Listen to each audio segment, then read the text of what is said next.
चलो कैसे बेटा, अपने लास्ट लेक्चर में बात की थी गैसेस स्टेट के बच्चों, हमने गैसेस लॉ की बात की थी बेटा। ओके, गैसेस लॉ में हमने जैसे बोल्ट्स लॉ, चार्ल्स लॉ और गैलोस लॉ की बात की थी। क्लियर? ठीक है। अब बच्चों गैसेस लॉ में फोर्थ लॉ की बात करते हैं अपन।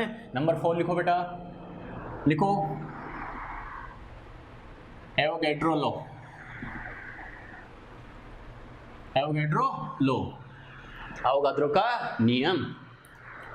नंबर 4 देखते हैं बेटा, एवोगाड्रो नियम, एवोगाड्रो लॉ।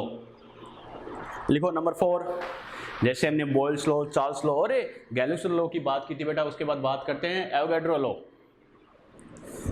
लिख लिया रीडिंग? चलो बेटा, इसमें अगर बात करें बच्चों, देखो एवोगाड्रो लॉ की हमने बात की थी, इसकी ट्रिक हमने क्या लिखी थी? आंटी, अरे याद है ना? ठीक है, आंटी। इसका मतलब ए फॉर एवोगाड्रो और एन मतलब यहाँ पर क्या होता है बच्चों? नंबर ऑफ पार्टिकल, कणों की संख्या। क्लियर? ठीक है। देखो ये लॉ क्या कहता है बच्चों, देखो हर लॉ को मैंने इजी वे में क्या बताया है, पीवी इक्वल टू एनआरटी का यूज करते हुए हमने उसे समझा है बेटा। ओके, ठीक है। ये लॉ भी क्या करता है, सबसे पहले मैं क्या लिखूंगा? PV equal to NRT. Clear? ठीक है। अब इस इक्वेशन का एक मेन रूल क्या होता है, जिसकी वैल्यू कांस्टेंट होती है यानी जो नियत होता है उसको हटा देते हैं। क्लियर? ठीक है। इसमें क्या करते हैं बच्चों, इस लॉ में क्या कहा एवोगाड्रो ने, यानी in condition of same temperature and pressure, क्या कहा? In condition of same temperature and pressure, equal volume of gases contains equal number of moles और molecules। क्या कहा? समान ताप व दाब की परिस्थिति में गैसों के समान आयतन क्या करते हैं? समान मोल या समान कणों की संख्या रखते हैं। ठीक है। सिंपल वे में अगर मैं कहूं तो क्या कहेंगे, अगर वॉल्यूम सेम होगा तो मोल या नंबर ऑफ पार्टिकल भी सेम, यानी अगर आयतन समान होगा तो मोलों की संख्या या कणों की संख्या भी समान। ओके, आप कहोगे सर कैसे? तो बच्चों देखो इजी वे में अगर हम करें तो सबसे पहले क्या करेंगे, जो सेम है उसे हटा दो बेटा, तो क्या लिखेंगे? In condition of same temperature and pressure, जो सेम है उसका कोई काम है क्या?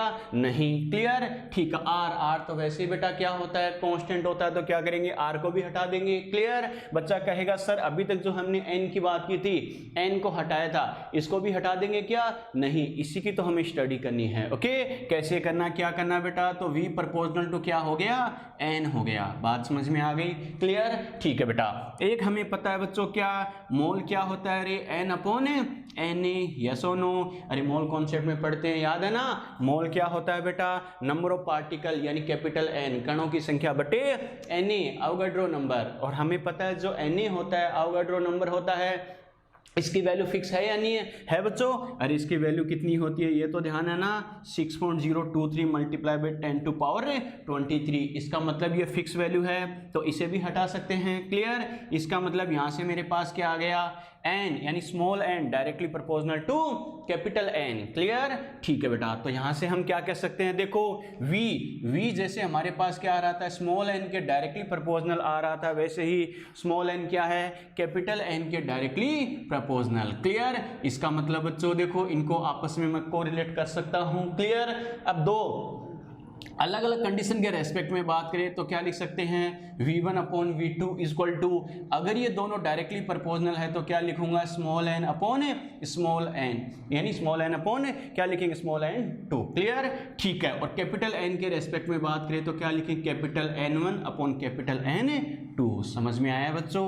क्लियर? ठीक है बच्चों। अब देखो जो मैंने डेफिनेशन बोली थी उसको अगर मैं अप्लाई करूं तो क्या लिखेंगे अपन? क्या लिख सकते हैं? If v1 equal to v2, if v1 equal to v2 का मतलब है अगर दोनों वॉल्यूम इक्वल हो जाए, दोनों वॉल्यूम अगर इक्वल हो तो हमें पता है इन दोनों का रेशियो कितना आएगा बेटा? 1 आएगा। और ये हमें पता है किसके इक्वल है? इसके इक्वल, तो इनका रेशियो भी कितना आएगा? 1, और इसका रेशियो भी कितना आएगा? 1, यानी स्मॉल एन और कैपिटल एन, इनका रेशियो भी 1 1 आएगा। इसका मतलब इनकी वैल्यू भी इक्वल होगी। क्लियर? तो क्या लिखेंगे? Small N equal to small N 2। ठीक है। और क्या लिखेंगे? Capital n1 equal to capital n2। समझ में आया? यस और नो? क्लियर? यही बात तो हमने डेफिनेशन में बोली थी। क्या?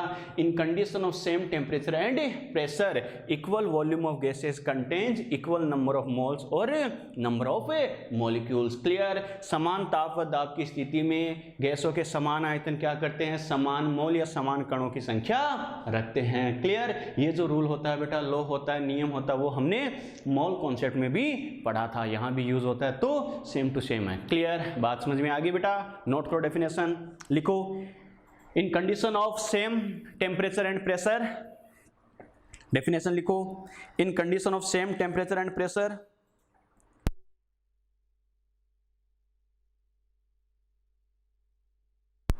in condition of same temperature and pressure, in condition of same temperature and pressure, equal volume of gases, equal volume of gases, equal volume of gases contains, equal volume of gases contains equal volume of gases contains equal number of moles, equal volume of gases contains equal number of moles और number of molecules। equal volume of gases contains equal number of moles और number of molecules। Hindi में लिखो बेटा। समान ताप व दाब की स्थिति में, समान ताप व दाब की स्थिति में, समान ताप व दाब की स्थिति में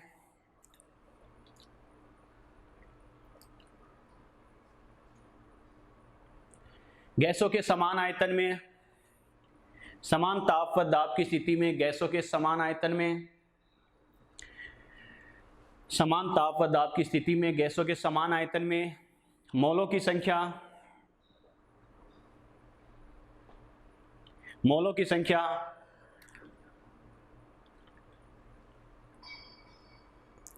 या अणुओं की संख्या समान होती है, मोलों की संख्या या अणुओं की संख्या समान होती है।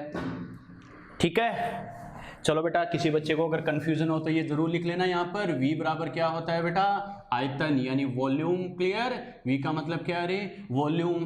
N मतलब स्मॉल n क्या है बेटा, मोल। क्लियर। कैपिटल N क्या है, नंबर ऑफ पार्टिकल बोलते हैं, यहाँ पर जैसे मॉलिक्यूल की बात कर रहे हैं तो नंबर ऑफ मॉलिक्यूल्स। ठीक है। आयतन मोल कणों की संख्या। क्लियर। चलो बेटा डेरिवेशन लिखो, ये नोट करो फटाफट।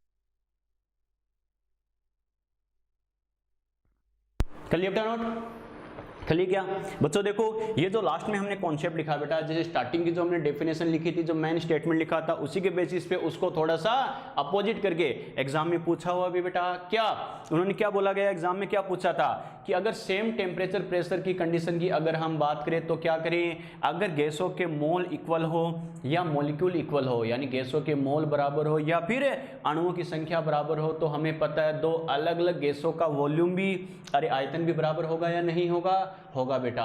अब गैस कौन सी है इससे कोई मतलब नहीं है बेटा। आ गया समझ में आपको कि सर मतलब क्यों नहीं है, अरे मतलब तो तब होता जैसे मोल का एक फॉर्मूला एक और आता है बेटा, W upon M W, yes और नो, ठीक है। W क्या होता है बेटा, वेट यानी भार, MW क्या होता है, मोलर द्रव्यमान, मोलर मास, क्लियर। और हमें पता है बच्चों मोलर मास अगर आता वो तो अलग अलग गैस के लिए अलग अलग होता है, कोई दिक्कत नहीं है। जैसे हम H2 के लिए लेते हैं 2 ग्राम, N2 के लिए लेते हैं 28 ग्राम, O2 के लिए लेते हैं 32 ग्राम, वो तो कब आता है जब इसमें MW इंक्लूड होता है। लेकिन देखो ये बताओ कहीं भी MW का कोई काम है क्या, नो बेटा, क्लियर। तो क्या कह सकते हैं, in condition of same temperature and pressure equal mole और molecule of gases covered volume by equal mole और molecule of gases are always equal. बात समझ में आई क्या, सेम टेम्परेचर प्रेशर की बात करें तो गैसों के अगर इक्वल मोल हो या फिर इक्वल मॉलिक्यूल हो तो उनके थ्रू कवर्ड वॉल्यूम, उनके द्वारा घेरा गया आयतन क्या होगा,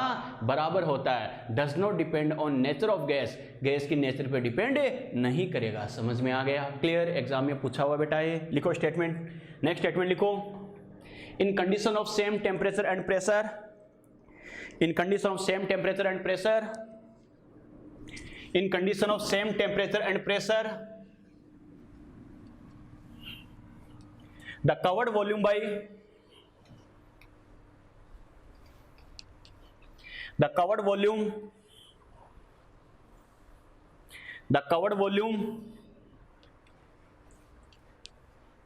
by equal moles, the covered volume by equal moles or molecules of gases, the covered volume by equal moles or molecules of gases are always equal, are always equal, are always equal and does not depend, and does not depend on nature of gas, and does not depend on nature of a gas, ठीक है, does not depend on nature of A gas. Hindi में लिखो बेटा, समान ताप व दाब की स्थिति में, समान ताप व दाब की स्थिति में, समान ताप व दाब की स्थिति में गैसों के, समान ताप व दाब की स्थिति में गैसों के समान मोलों, गैसों के समान मोलों या अणुओं द्वारा घेरा गया आयतन, गैसों के समान मोलों या अणुओं द्वारा घेरा गया आयतन सदैव बराबर होता है, सदैव बराबर होता है, सदैव बराबर होता है, सदैव बराबर होता है तथा गैस की प्रकृति पर निर्भर नहीं करता, तथा गैस की प्रकृति पर निर्भर नहीं करता, गैस की प्रकृति पर निर्भर नहीं करता। ठीक है बेटा, कर लिए नोट। चलो बेटा अब बात करते हैं बच्चों, देखो इन पर क्वेश्चन स्टार्ट करने से पहले ये तो हमने बात की बेटा गैसेस लो, गैसों के नियम के बारे में, कौन कौन से। बच्चा कहेगा सर इसमें ग्राफ है, नहीं बेटा इसमें कोई ग्राफ नहीं पूछेगा, इसमें सीधा सा पूछेगा वॉल्यूम का, आयतन का, मोल और मॉलिक्यूल्स यानी मोल और अणुओं की संख्या के साथ क्या रिलेशन होता है, क्लियर। इस पर कोई ग्राफ नहीं पूछेगा, क्लियर। चलो बेटा आगे बात करते हैं। अब जो हमने गैसेस लो पढ़े हैं, बॉयल्स लो, चार्ल्स लो, गैलिलियो लो और अवोगाद्रो लो, क्लियर। इन पे हमें बच्चों क्वेश्चन कैसे पूछ सकता है, एक नियम हमने पढ़ा, एक लो पढ़ा, उस पर 2 क्वेश्चन कर लिए, टाइम पास किया कि यही फॉर्मूला काम में लेना, बच्चे को पता ही है। लेकिन पहले हमने चारों गैसेज लो पढ़े हैं, अब बात करते हैं इन पे क्वेश्चन कौन कौन से पूछ सकता है, ताकि हमें आइडिया लगे, खुद दिमाग काम में लेना पड़े कि कौन सा लो मुझे काम में लेना है, क्लियर। ठीक है बेटा, एक बात और ध्यान रखना, नॉर्मली कोई दिक्कत नहीं है, बॉयल का लो काम में लो, चार्ल्स काम में लो, कोई जरूरत नहीं है, रटने की जरूरत नहीं है। एक ही चीज आपको दिमाग में रखनी है बेटा, क्या, अगर बाय द वे तुम्हें एक ट्रिक दिमाग में सेट रखना, गैस की बात करें और प्रेशर, वॉल्यूम, टेम्परेचर की बात करें तो देखते ही काम में ले लेना PV = nRT। मैंने क्या कहा, बॉयल्स लो, चार्ल्स लो, गैलिलियो लो, अवोगाद्रो लो। बच्चा कहेगा सर ये कब काम में लूँ, जब चिल्ला चिल्ला कर बोले कि बॉयल्स लो के अकॉर्डिंग, चार्ल्स लो के अकॉर्डिंग, अवोगाद्रो लो के अकॉर्डिंग, गैलिलियो लो के अकॉर्डिंग कौन सा सही है कौन सा गलत है, क्लियर। तो ही आपको इन लॉ पर फोकस करना है। बाकी अगर न्यूमेरिकल्स में बात करें तो आपको रटने की जरूरत नहीं है, बॉयल्स लो में क्या था, चार्ल्स में क्या था, इसमें क्या था, उसमें था, कुछ भी टाइम पास की जरूरत नहीं है। एक ही बात दिमाग में रखनी है, क्या, क्वेश्चन जब स्टार्ट करेंगे बेटा तो उससे पहले ये 2 बातें आपके काम में आएगी, लिखो नोट लगा के। सबसे पहले एक तो ये ट्रिक ध्यान रखना बेटा, ठीक है, ये ट्रिक ध्यान रखना और इसे स्टामा कर लेना। क्या, अगर बाय द वे आपको क्या दे रखा है बेटा, गैस, गैस के साथ क्या कर रहा है बच्चों, P, V and T is given. मैंने क्या कहा, if gas plus P, V and T are given then solve the question by ideal gas equation, यानी PV इक्वल टू nRT। समझ में आ गया, क्लियर, ठीक है बेटा। लिखो ये ट्रिक ध्यान रखना, लिखो if gas plus P, V and T, PVT समझ रहे हो ना, दाब यानी प्रेशर वॉल्यूम टेम्परेचर, क्लियर, दाब आयतन और ताप। If gas plus P, V and T are given, P, V and T are given, then solve the question by ideal gas equation, then solve the question by ideal gas equation. Bracket में लिख लेना PV equal to nRT, PV equal to nRT, ठीक है। हिंदी में लिखो, यदि gas plus PV तथा T दिया जाए, यदि गैस प्लस PV तथा T दिया जाए तो क्वेश्चन को, सवाल को, पर्सन को, तो क्वेश्चन को आदर्श गैस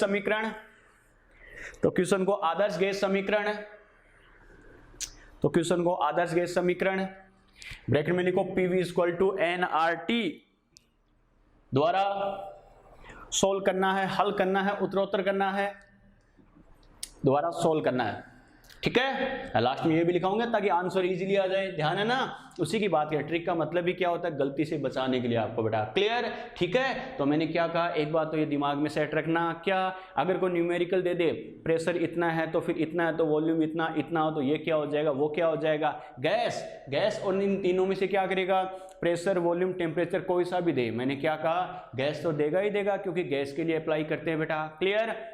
और गैस के साथ क्या करेगा, प्रेशर, वॉल्यूम और टेम्परेचर, इनके अकॉर्डिंग बात करें, इनमें से कोई सी क्या करे, कोई सी वैल्यू को कंपेयर करवाए। तो ध्यान रखना बेटा, क्या करना, बॉयल्स लॉ काम में लो, Charles law, Gay-Lussac law, Avogadro law, कौन सा ही काम में नहीं लेना, रटने की जरूरत नहीं है। क्या, बस PV इक्वल टू nRT लगा देना, और इसका रूल क्या होता है, जो दे रखा है उसको कंपेयर कर लो, और जो नहीं दे रखा है इसका मतलब वो कांस्टेंट है। मैंने क्या कहा, जैसे मान लो चल के बोल रहा है कांस्टेंट टेम्परेचर, तो कोई दिक्कत नहीं है, कांस्टेंट है। या फिर आपको टेम्परेचर का डिस्कशन ही नहीं कर रखा, कोई बात ही नहीं करा टेम्परेचर की, जिसका डिस्कशन नहीं हो वो भी कांस्टेंट होता है। बात समझ में आ गई, तो जिसका डिस्कशन नहीं हो बेटा उसको भी कांस्टेंट मानकर हटा देना। बात समझ में आई क्या, बस बाकी जो बच जाए उनको आपस में कोरिलेट करके इक्वेशन बना लेना और आंसर आ जाएगा। समझ में आ गया, क्लियर, ठीक है बेटा। एक चीज और ध्यान रखना बेटा, बच्चों देखो एक फॉर्मूला बार बार हमारे काम आएगा।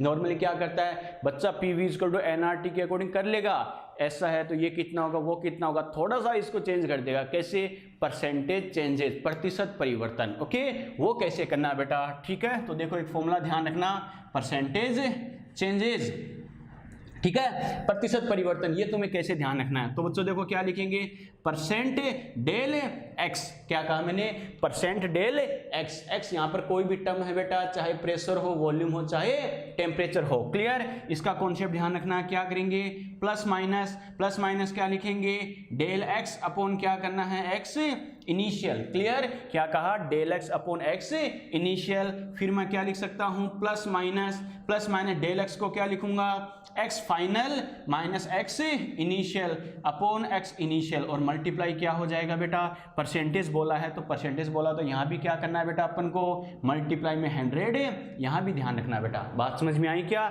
यानी क्या लिखेंगे, plus minus x final minus x initial upon X initial multiply by 100, clear. इससे हमारे पास क्या आ जाएगा, परसेंटेज चेंजेस आ जाएगा, क्लियर। कोई नया फॉर्मूला नहीं है बच्चों, ये बचपन में जो मैथमेटिक्स में अप्लाई करते हैं ना, LKG UKG में, वही है बेटा। क्या, स्टार्टिंग में कोई वैल्यू इतनी है तो चेंज है मान लो इतना है, सपोज लो जितना भी चेंज आ रहा है, स्टार्टिंग में इतना था तो चेंज इतना आ गया, स्टार्टिंग में 1 होता तो change upon starting value, clear, ये 1 के रेस्पेक्ट में आ गया। स्टार्टिंग में 100 होता तो मल्टीप्लाई बाई 100, यानी क्या होगा, इतना परसेंट चेंज आ जाएगा, 10%, 20% जो भी है वो आ जाएगा, क्लियर। बच्चा कहेगा सर प्लस माइनस का मतलब क्या है, तो प्लस माइनस का मतलब है, हमें पता है बच्चों, जो चेंज हो रहा है, परिवर्तन का मतलब क्या होता है, अरे पहले से अलग होना, पहले से अगर वैल्यू डिफरेंट है बेटा तो क्या होगा, पहले से कम भी आ सकता है, पहले से ज़्यादा भी आ सकता है। यस और नो, क्लियर। इसका मतलब है प्लस का मतलब क्या है, अगर प्लस के साथ रिजल्ट आ रहा है मतलब क्या हो रहा है, अरे ये इंक्रीज हो रहा है, मतलब वृद्धि। बात समझ में आ गई, क्लियर। अगर माइनस के साथ आ रहा है मतलब क्या हो रहा है बच्चों, डिक्रीज हो रहा है बेटा, ओके, मतलब क्या हो रही है, कमी। बात समझ में आ गई। और यहाँ पर जो x है बेटा, x मैंने क्या लिखा है, x क्या है, P और V और T, यानी प्रेशर, वॉल्यूम, टेम्परेचर। x की जगह कोई सा भी हो सकता है, या तो आपको प्रेशर के लिए बोलेगा, या वॉल्यूम के लिए, या फिर टेम्परेचर के लिए, कितना % चेंज होगा। तो कैसे करना है उसको, x यहाँ पर जिसकी बात करें, प्रेशर, वॉल्यूम, टेम्परेचर, उसी को हम कंसिडर करते हैं बेटा। क्लियर, नोट करो, नोट करो।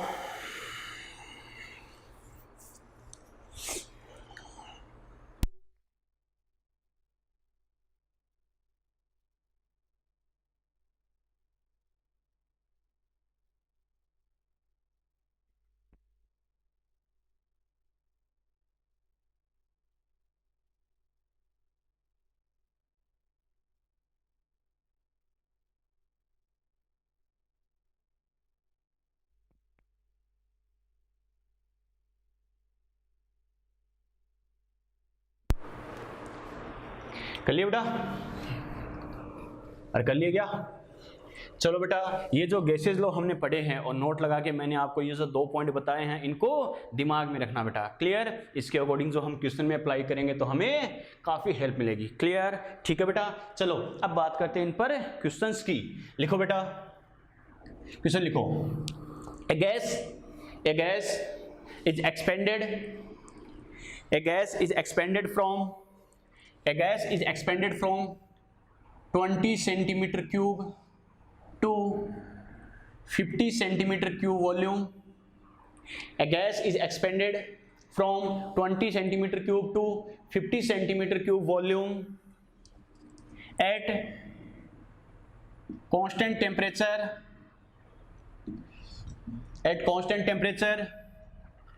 and 1 atm pressure, at constant temperature and 1 atm pressure. Then calculate the final pressure of gas, then calculate the final pressure of a gas। ठीक है, हिंदी में लिखो बेटा। एक गैस को 20 सेंटीमीटर क्यूब, एक गैस को 20 सेंटीमीटर क्यूब से 50 सेंटीमीटर क्यूब आयतन तक प्रसारित किया जाता है। एक गैस को 20 सेंटीमीटर क्यूब से 50 सेंटीमीटर क्यूब आयतन तक नियत ताप व 1 एटीएम दाब पर प्रसारित किया जाता है। एक गैस को 20 सेंटीमीटर क्यूब से 50 सेंटीमीटर क्यूब आयतन तक नियत ताप व 1 एटीएम दाब पर प्रसारित किया जाता है। ठीक है, तो गैस का अंतिम दाब, तो गैस का अंतिम दाब ज्ञात करो। लिख लिए। अब वही बात बेटा, मैंने क्या कहा, सर कौन सा लॉ लगाऊं, बॉयल वाला, Charles law, Gay-Lussac law, Avogadro, कौन सा लगाऊं, कोई सा भी लगाने की जरूरत नहीं है बेटा। क्लियर, ठीक है, कंफ्यूज होने की जरूरत नहीं है। एक ही तरीका बेटा, अपने क्या कहा, गैस की बात कर रहा है, प्रेशर, वॉल्यूम, टेम्परेचर, इनकी बात कर रहा है, काम खत्म। तो क्या करेंगे बेटा, हमें पता है पीवी इक्वल टू क्या होता है, एनआरटी। क्लियर, चल के जो बोल रहा है कांस्टेंट है, नियत है, उसको, और जिसका डिस्कशन नहीं है उनको हटा दो बेटा। क्लियर, ठीक है। कांस्टेंट टेम्परेचर मतलब टी गया, आर तो वैसे ही कांस्टेंट होता है, मोल वगैरह क्या है, इसका डिस्कशन कर रहा है क्या, नहीं। तो फाइनली क्या बच गया बेटा, पीवी इक्वल टू हमें पता है कांस्टेंट। ठीक है, पीवी इक्वल टू कांस्टेंट, तो पी क्या आ जाएगा, अरे 1/v होगा या नहीं होगा, होगा बेटा। Calculate the final pressure of gas, पहला प्रेशर दे रखा है, फाइनल प्रेशर पूछा है, पहला वॉल्यूम और फाइनल वॉल्यूम, इसका मतलब 2 प्रेशर 2 वॉल्यूम। इसका मतलब क्या करूंगा मैं, 2 इक्वेशन बना के दोनों का रेशियो कर सकता हूं बेटा। तो क्या लिखेंगे, P2/P1 इक्वल टू,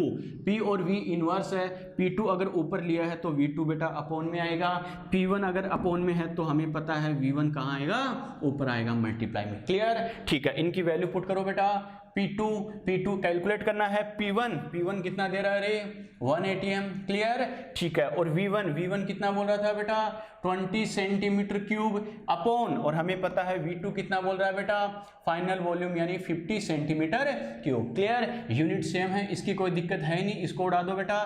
तो क्या लिखेंगे P2 इक्वल टू क्या लिखेंगे 2/5 और मल्टीप्लाई ये इधर जाके क्या हो जाएगा 1 ATM, इसे करेंगे बेटा तो कितना हो जाएगा 0.4, तो P2 कितना आ गया P2 इक्वल टू 0.4 ATM, समझ में आ गया, क्लियर। देखते हैं बच्चों के आंसर आए हैं क्या।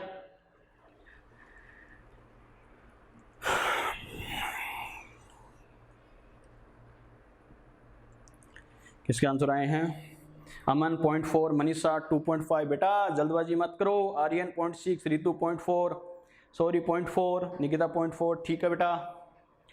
क्वेश्चन इजी है लेकिन सिली मिस्टेक करवा देंगे, नोट करो फटाफट।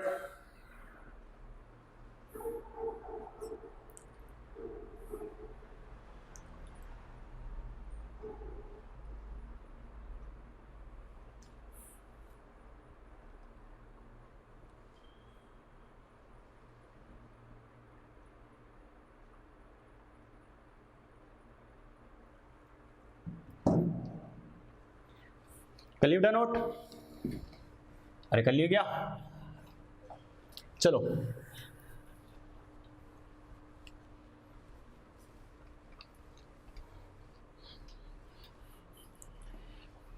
चलो बेटा बात करते हैं, नेक्स्ट क्वेश्चन लिखो a gas is cooled from, cooling कर रहे हैं बेटा, clear. A gas is cooled from 27 degree Celsius, a gas is cooled from 27 degree Celsius temperature to -3 degree Celsius temperature. अरे कूलिंग का मतलब ही क्या होता है, टेम्परेचर कम करना, clear. A gas cooled from 27 degree Celsius temperature to -3 degree Celsius temperature at constant pressure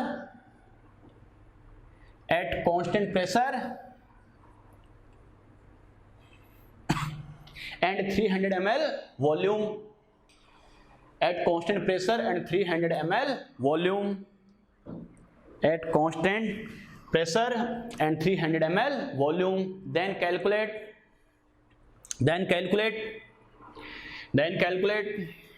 the final volume of gas then calculate the final volume of gas। चलिए ठीक है, हिंदी में लिखो बेटा, लिखो नियत दाब वह 300 ml आयतन पर, नियत दाब व 300 ml आयतन पर एक गैस को 27 डिग्री सेल्सियस ताप से -3 डिग्री सेल्सियस ताप तक ठंडा किया जाता है। एक गैस को 27 डिग्री सेल्सियस ताप से -3 डिग्री सेल्सियस ताप तक ठंडा किया जाता है। तो गैस का अंतिम आयतन ज्ञात करो, गैस का अंतिम आयतन ज्ञात करो, तो गैस का अंतिम आयतन ज्ञात करो। लिख ली बेटा। चलो कैसे करना है, क्या करना, मैंने क्या कहा सर कौन सा लो काम में लो, कोई जरूरत नहीं है बेटा। ओके अपन क्या कहेंगे, मैंने क्या कहा, एक ही मैंने रामबाणी फॉर्मूला बताया बेटा, PV = nRT, गैस उसके साथ टेम्परेचर प्रेशर वॉल्यूम इनका डिस्कशन हो तो बस ये काम में ले लेना। क्लियर। सबसे पहले देखो कांस्टेंट कौन है बेटा, उसको हटाओ, कांस्टेंट प्रेशर इसका मतलब P गया। क्लियर। N और R का कोई डिस्कशन है क्या, नो बेटा, इनको हटा दो। बस फाइनली बच क्या गया बच्चों, V = T, काम खत्म। तो देखो इतना टेम्परेचर दो टेम्परेचर, ठीक है, पहला वॉल्यूम ये है, अंतिम फाइनल वॉल्यूम क्या होगा, तो दो वॉल्यूम दो टेम्परेचर दो वॉल्यूम। तो इस इक्वेशन को मैं क्या करूंगा, दो अलग अलग कंडीशन के लिए क्या बना सकता हूं बेटा, तो V2/V1 = क्या लिखेंगे, T2/T1। क्लियर। बस इनकी वैल्यू पुट करनी है तो क्या करेंगे, V1 मुझे दे रखा है, ये पहले वाला टेम्परेचर T1 दे रखा है, ये T2 दे रखा है, इनकी वैल्यू पुट करते ही आंसर आ जाएगा क्या, नहीं बेटा, थोड़ा सा दिमाग काम में लेके फिर वैल्यू पुट हमें करनी है बेटा। कैसे, क्लियर। T1 पहले वाला टेम्परेचर कितना बोल रहा है 27 डिग्री सेल्सियस टेम्परेचर, लेकिन हमें पता है टेम्परेचर को डिग्री सेल्सियस में यूज करना है क्या, नो बेटा, किसमें कन्वर्ट करते हैं, केल्विन में। क्लियर। तो क्या करूंगा, डिग्री सेल्सियस को केल्विन में कन्वर्ट करना है तो क्या करेंगे बेटा 273 ऐड करेंगे या नहीं करेंगे। क्लियर। बच्चा कहेगा सर एग्जैक्ट तो 273.15 होता है ना, वो एग्जैक्ट होता है बेटा, लेकिन कैलकुलेशन में ऑलमोस्ट यही यूज करते हैं। क्लियर। तो मेरे पास जो T1 है, T1 कितना आ गया बेटा 300 केल्विन, यस और नो। क्लियर। ठीक है। अब बात करूं T2 मुझे कितना दे रखा है रे -3 डिग्री सेल्सियस। क्लियर। इतना दे रखा है, लेकिन मैंने क्या कहा केल्विन में अगर कन्वर्ट करूंगा तो -3 और +273 बेटा। क्लियर। ये मेरे पास केल्विन में आ जाएगा। क्लियर। तो ये कितना आ गया बेटा 270 केल्विन आ गया। अरे बात समझ में आ रही है ना। बस अब क्या करेंगे, इन टेम्परेचर और वॉल्यूम की वैल्यू पुट करो तो क्या लिखेंगे V2 बाई V1 पहले वाला कितना दे रखा है 300 ml। क्लियर। ठीक है बेटा। अब क्या करेंगे T2 मेरे पास कितना आ गया रे 270 केल्विन, और T1 कितना है बेटा 300 केल्विन। क्लियर। केल्विन से केल्विन को उड़ा दूं, 300 से 300 गया तो क्या बच गया V2 = ml, उधर चला जाएगा तो 270 ml। समझ में आया कैसे किया। क्लियर। देखते हैं बच्चों आंसर आएगा किसी का।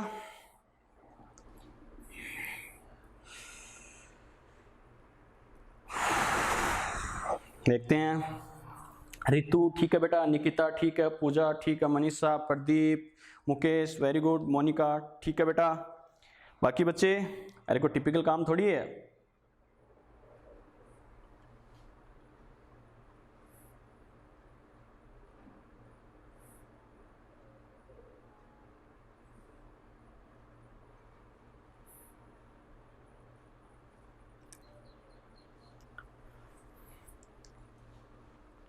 मनीषा क्या कर रही है सर, चेंज इन वॉल्यूम क्या करिए बेटा, चेंज इन वॉल्यूम क्या नहीं होगा, क्या कहा सर चेंज इन वॉल्यूम 30 होगा। अरे 30 तो होगा, लेकिन पूछा क्या बेटा, हमें चेंज थोड़ी पूछा है। ठीक है, क्वेश्चन को अच्छे समझो। एक्सपेंड कर दिया, इनिशियल वॉल्यूम क्या है, फाइनल वॉल्यूम क्या है, हमें तो वो वैल्यू चाहिए ना कि चेंज। और चेंज वाला भी करेंगे, टेंशन मत ले, चेंज का क्वेश्चन भी करेंगे। नोट करो फटाफट।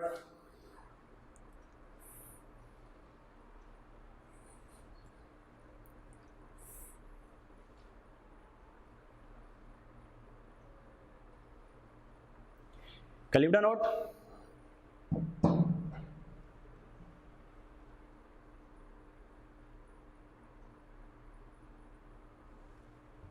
कर लिया? अरे बुझाने दे। चलो बेटा आगे बढ़ते हैं। लिखो नेक्स्ट क्वेश्चन, लिखो बेटा, लिखो हाइड्रोजन गैस। नेक्स्ट क्वेश्चन लिखो हाइड्रोजन गैस फील्ड इन ए बैलून। बैलून समझते हो ना रे, गुब्बारा, ढोल। ठीक है, हाइड्रोजन गैस, अरे अंग्रेजों समझते हो ना तुम, ढोल। ठीक है, hydrogen gas field in A balloon, hydrogen gas field in A balloon at room temperature, hydrogen gas field in A balloon at room temperature. ठीक है, आगे लिखो and the covered volume by gas, and the covered volume by gas is 2.27 liter, and the covered volume by gas is 2.27 liter at 1 bar pressure. Covered volume by gas is 2.27 liter at 1 bar pressure. ठीक है, चलो बेटा आगे लिखो when pressure becomes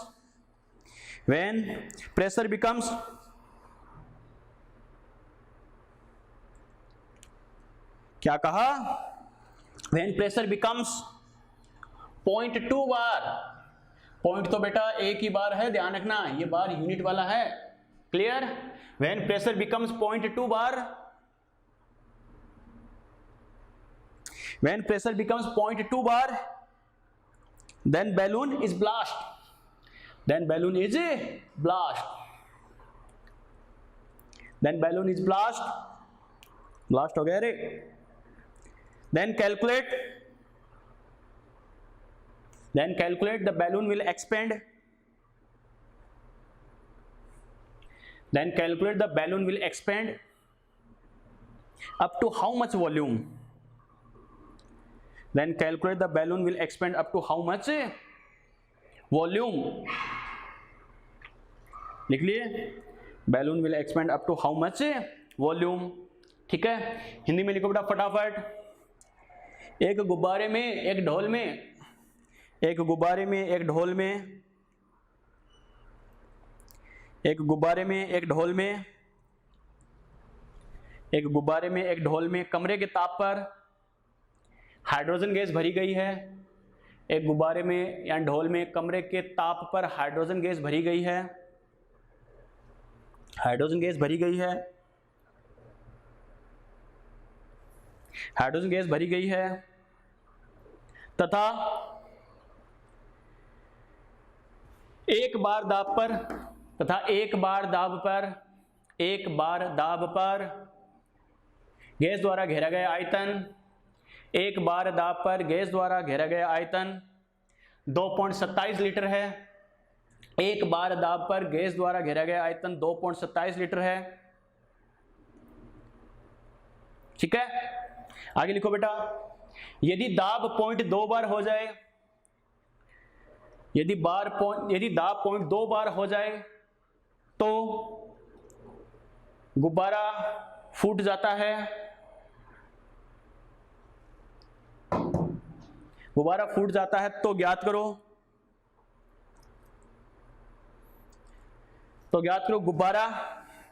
गुब्बारा कितने आयतन तक प्रसारित होगा, गुब्बारा कितने आयतन तक प्रसारित होगा। क्लियर बच्चों, देखो बात वही है, बस इस क्वेश्चन की लैंग्वेज को थोड़ा सा हमने डाइवर्ट कर दिया है कंफ्यूज करने के लिए, बाकी कुछ नहीं इसमें। अब बच्चा सोचे सर गुब्बारा तो फूट गया, ब्लास्ट हो गया, अब क्या करें, कुछ नहीं करना बेटा, सोल्व करना हमें। बच्चों देखो कैसे करना है, थोड़ा सा अगर हम क्वेश्चन को समझे तो बोल क्या रहा है, क्या कि कोई बैलून है, कोई गुब्बारा है, कोई ढोल है, उसमें क्या इतने प्रेशर पर, इतने दाब पर रूम टेम्परेचर पर गैस फिल की गई है जिसका वॉल्यूम ये है। क्लियर, कोई दिक्कत नहीं है। अब क्या बोल रहा है, अगर प्रेशर इतना हो जाए, क्या कहा, अगर प्रेशर इतना हो जाए तो गुब्बारा क्या होता है, बैलून क्या होता है बेटा, ब्लास्ट हो जाता है, फूट जाता है। क्लियर, तो हमें ये बोला है क्या, जो बैलून है वो कितने आयतन तक प्रसारित होगा, कितने वॉल्यूम तक एक्सपेंड होगा। इसका मतलब एक बात तो श्योर है बेटा, थोड़ा सा अगर हम प्रैक्टिकली सोचे तो हमें पता है बच्चों, जो बैलून है सीधी सी बात है, इसका वॉल्यूम मान लो पहले गैस का वॉल्यूम ये था। क्लियर, हमें पता है बैलून ब्लास्ट कब होगा, जब हमें पता वॉल्यूम इंक्रीज होगा। येस और नो, अरे इसकी जो लेयर है बेटा हमें पता है, वो हमें पता है इलास्टिक तो होती है, यानी एक्सपेंड तो होगी, लेकिन हमें पता है एक लिमिट तक होगी या नहीं होगी, होगी। और जब हमें पता है वॉल्यूम, अरे सीधी सी बात है, उसका साइज या वॉल्यूम इंक्रीज होगा बेटा,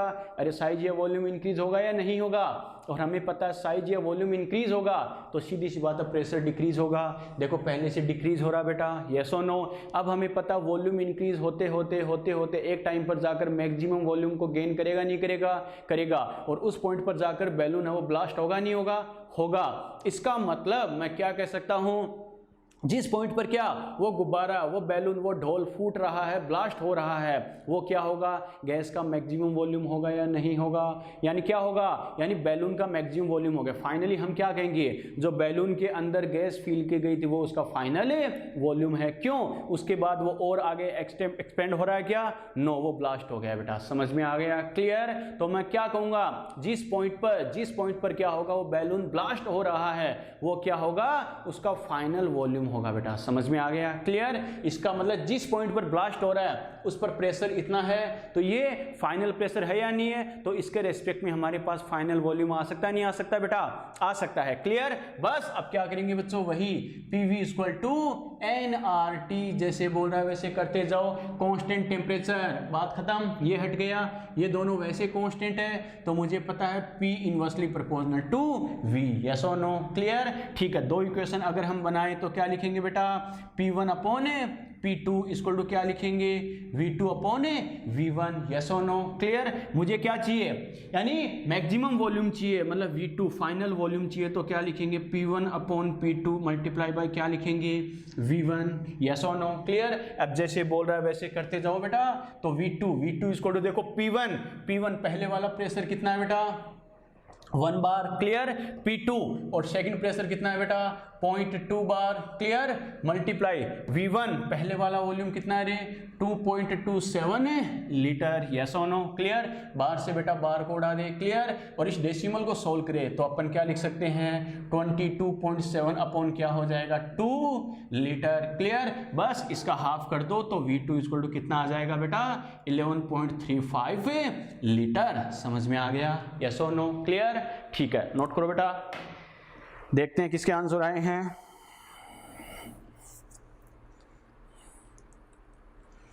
देखते हैं किसके आंसर आए हैं।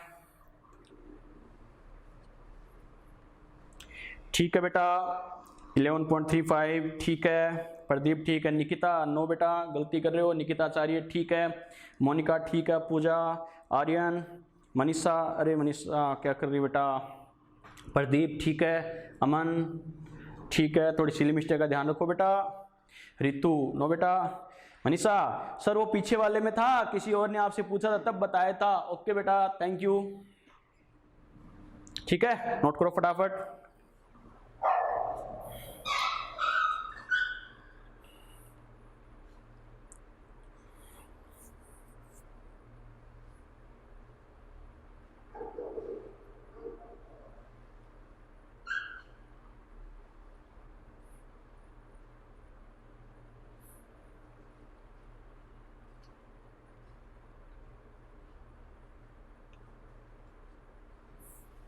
चलिए note,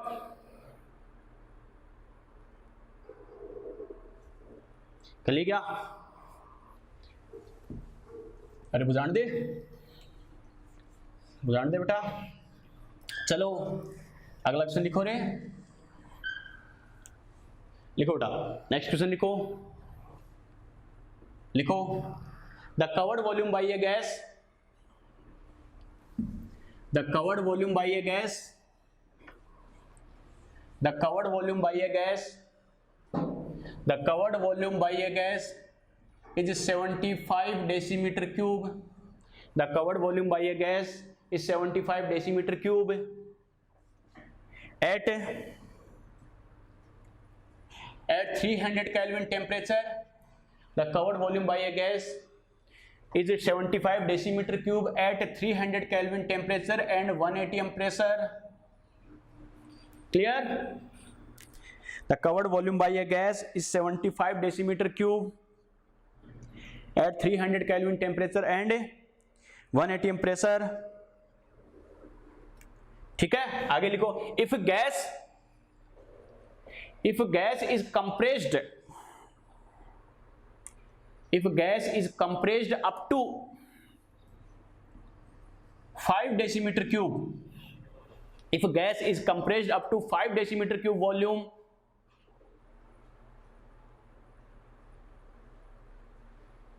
if gas is compressed up to 5 decimeter cube volume at same temperature, then calculate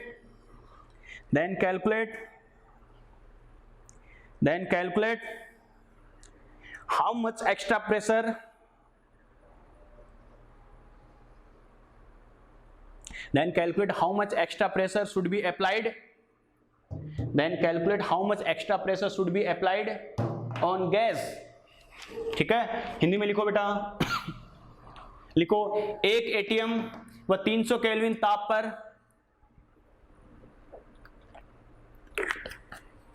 1 ATM दाब व 300 केल्विन ताप पर एक गैस द्वारा घेरा गया आयतन 75 डेसीमीटर क्यूब है।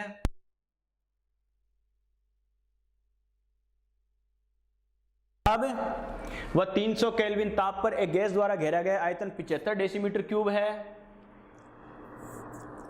लिख लिए, यदि समान ताप पर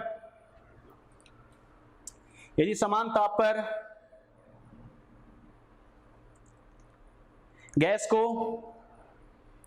5 डेसीमीटर क्यूब आयतन तक संपीड़ित किया जाता है। यदि समान ताप पर गैस को 5 डेसीमीटर क्यूब आयतन तक संपीड़ित किया जाता है तो गैस पर कितना अतिरिक्त दाब, तो गैस पर कितना अतिरिक्त दाब लगाया जाना चाहिए, तो गैस पर कितना अतिरिक्त दाब लगाया जाना चाहिए। क्लियर? ठीक है बेटा, देखते हैं बच्चों कैसे करना, क्या करना। सबसे पहले मैंने क्या कहा, लैंग्वेज घुमा फिरा के कैसे भी दे दे बच्चों, हमें क्या करना है, बस अपने एक ही चीज दिमाग में रखनी है, क्या टेम्परेचर, प्रेशर, वॉल्यूम, गैस, इनका नाम आ रहा है तो देखते हैं, अप्लाई कर दो, PV = nRT। क्लियर? अब देखते हैं बच्चों क्या करेंगे, 300 केल्विन ताप, समान ताप, ये तो समान है, इसे हटा दो, N और R ये हमें पता ही है बच्चों, वैसे ही कांस्टेंट है, इसका मतलब फिर से मैं क्या लिखूंगा, P1/V। क्लियर? ठीक है बेटा, अब हमें पता पहला वॉल्यूम, देखो बच्चों ये वॉल्यूम आ गया, एक वॉल्यूम ये है, एक प्रेशर ये है, मतलब दूसरा प्रेशर मेरे पास आ सकता नहीं आ सकता, आ सकता है बेटा, तो क्या लिखूंगा, P2/P1। इक्वेशन बना लो बेटा, V1/V2। क्लियर? ठीक है बेटा, देखो बच्चों P2 की मैं बात करूं, ये अगर मैं कैलकुलेट करूं, और P1 पहले प्रेशर कितना है बेटा, 1 atm। क्लियर? V1 पहले वाला वॉल्यूम कितना है बच्चों, 75 डेसीमीटर क्यूब। क्लियर? और V2 कितना हो जाएगा बेटा, देखो थोड़ा सा लैंग्वेज का ध्यान रखना बच्चों, कैसे, अगर क्वेश्चन की लैंग्वेज ये होती, क्या गैस को कितना कंप्रेस करे, 5 डेसीमीटर क्यूब कंप्रेस कर दे। मैंने क्या कहा, सुनना बेटा, अच्छे से सुनना इस बात को, क्या अगर लैंग्वेज ये होती, gas is compressed 5 decimetre cube volume, इसका मतलब क्या, यानी गैस को 5 डेसीमीटर क्यूब कंप्रेस कर रहा है। कंप्रेशन का मतलब ही क्या होता है बेटा, संपीड़न का मतलब ही क्या होता है, प्रेशर को बढ़ाना, और प्रेशर को बढ़ाएंगे तो हमें पता है गैस का वॉल्यूम क्या होगा, कम होगा। क्लियर? बात समझ में आ गई? इसका मतलब एक बात तो श्योर है, अगर हम कंप्रेस करेंगे तो फाइनल वॉल्यूम पहले वाले वॉल्यूम से तो कम ही होगा बेटा। क्लियर? ठीक है, अब बच्चा क्या कहेगा, सर पहले वाला वॉल्यूम ये है, फाइनल वॉल्यूम क्या होगा, तो थोड़ा लैंग्वेज का ध्यान रखना बेटा। क्या अगर आपसे ये बोले, if gas is compressed 5 decimetre cube, मैंने क्या कहा, अगर गैस को 5 डेसीमीटर क्यूब कंप्रेस कर रहा है, इसका मतलब कंप्रेस करना मतलब वॉल्यूम को कम करना। क्लियर? इसका मतलब गैस को 5 डेसीमीटर क्यूब कंप्रेस कर रहा है, 5 डेसीमीटर क्यूब संपीड़ित कर रहा है, इसका मतलब 5 decimetre cube, 5 decimetre cube volume कम हो गया, तो फाइनल वॉल्यूम कितना आता, 70, 75 से कितना हो जाता, 70। क्लियर? 70 हो जाता। बात समझ में आ रही है? अब लैंग्वेज क्या दे रखी है, if gas is compressed up to 5 decimetre cube volume, yes और नो, गैस को 5 डेसीमीटर क्यूब आयतन तक क्या बोल रहा है, संपीड़ित कर रहा है, मतलब यहां तक। अरे समझ में आ रहा है मैं क्या कर रहा हूं बच्चों, ये 75 था, अगर ये बोलता, हमें पता 3 वॉल्यूम यहां से बच्चे के दिमाग में आएंगे, 75, 70, अगर 5 कम होता तो मान लो 70 हो जाता, और अगर 5 तक हो रहा फाइनली तो ये मान लो लास्ट वाला 5 है बेटा, सपोज करो। क्लियर? तो क्या करना बेटा, लैंग्वेज को समझना, ये 75 स्टार्टिंग वाला है, अगर 5 डेसीमीटर क्यूब कंप्रेस कर रहा है, यानी 5 डेसीमीटर क्यूब संपीड़ित कर रहा है, इसका मतलब क्या हो गया, 5 डिक्रीज कर दो तो 75 से 70 हो जाता फाइनल वॉल्यूम। क्लियर? ठीक है, लेकिन दूसरी लैंग्वेज समझना, क्या बोल रहा है, 5 डेसीमीटर क्यूब तक कंप्रेस कर रहा है, इसका मतलब क्या बोल रहा है, यानी 5 डेसीमीटर क्यूब आयतन तक संपीड़ित कर रहा है, इसका मतलब इसको कंप्रेस करता जाएगा, मतलब वॉल्यूम कम करता जाएगा, और कहां तक कंप्रेस करेगा, कहां तक संपीड़ित करेगा, जब तक volume 5 decimetre cube, 5 decimetre cube ना हो जाए। समझ में आ गया बेटा, यस और नो? तो 70 कब लेना है, 5 कब लेना, समझ में आ गया, यस और नो? क्लियर बेटा? चलो बेटा, तो क्या करेंगे, यहां से V2 मतलब क्या है, फाइनल वॉल्यूम, और वो 70 नहीं लेना बेटा, कितना होगा, 5 डेसीमीटर क्यूब होगा। थोड़ा सा लैंग्वेज का ध्यान रखना बेटा। क्लियर? डेसीमीटर क्यूब से बेटा डेसीमीटर क्यूब उड़ा दो, और ये कितना हो जाएगा बेटा, 15, और 1 से मल्टीप्लाई होकर P2 कितना आ जाएगा बेटा, 15 ATM। क्लियर, ठीक है, ये मेरा आंसर आ गया ना। नो बेटा, यही आंसर होता तो हम क्वेश्चन को लिखते ही नहीं। क्वेश्चन की लैंग्वेज लास्ट में देखो एक लाइन क्या ऐड कर दिया, how much extra pressure should be applied, यानी कितना एक्स्ट्रा प्रेशर लगाना पड़ेगा बेटा। तो सीधी सी बात है, एक्स्ट्रा प्रेशर लगाने के लिए मैंने क्या कहा बच्चों, देखो सीधी सी बात है, पहले प्रेशर ये था, इनिशियल प्रेशर कितना है 1 ATM और फाइनल प्रेशर कितना है बेटा 15 ATM। तो एक्स्ट्रा कितना हो गया, यानी पहले के कंपैरिजन में कितना ज्यादा होगा बेटा 14। समझ में आ गया, यस और नो। तो क्या लिखेंगे, P एक्स्ट्रा, मुझे एक्स्ट्रा पूछ रहा है ना कि फाइनल प्रेशर। क्लियर, तो P एक्स्ट्रा क्या होगा बेटा, हमें पता है, अरे एक्स्ट्रा कितना, फाइनल माइनस इनिशियल, यस और नो। क्लियर, और फाइनल मेरे पास कितना रहा बेटा 15 और इनिशियल कितना है बेटा, इनिशियल प्रेशर मेरा कितना है 1। क्लियर, तो क्या लिखेंगे बेटा 14 ATM। समझ में आ गया। तो जो अपना आंसर होगा बेटा वो 15 नहीं है, कितना है बेटा 14 है, लेकिन ये कैसे आएगा, समझ में आया। क्लियर, यस और नो। नोट करो बेटा, देखते हैं बच्चों के आंसर आए हैं क्या। ठीक है, पूजा किसके आंसर आए हैं, ठीक है, मनीषा 14, अमन 14, ठीक है, रितु, पूजा, निकिता, ठीक है, प्रदीप, मोनिका, आर्यन, दृष्टि, अरे दो दृष्टि, कौन सी थ्योरम लगा दी बेटा, निकिता सैनी, ठीक है बेटा, वेरी गुड। नोट करो फटाफट।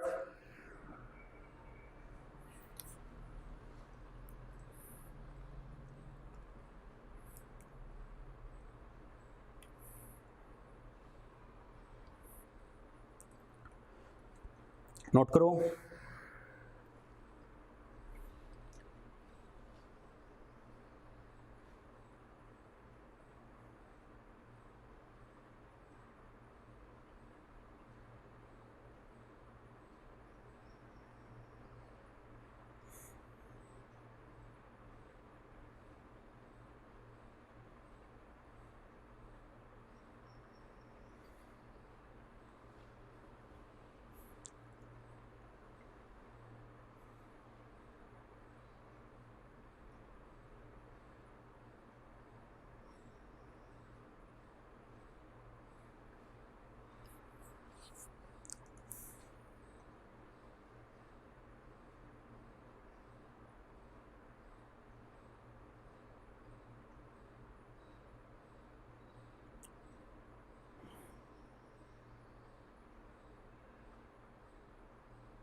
कर लिया बेटा नोट,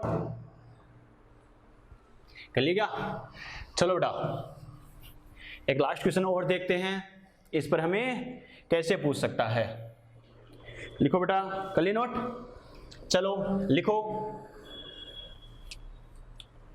लिखो इफ लिखो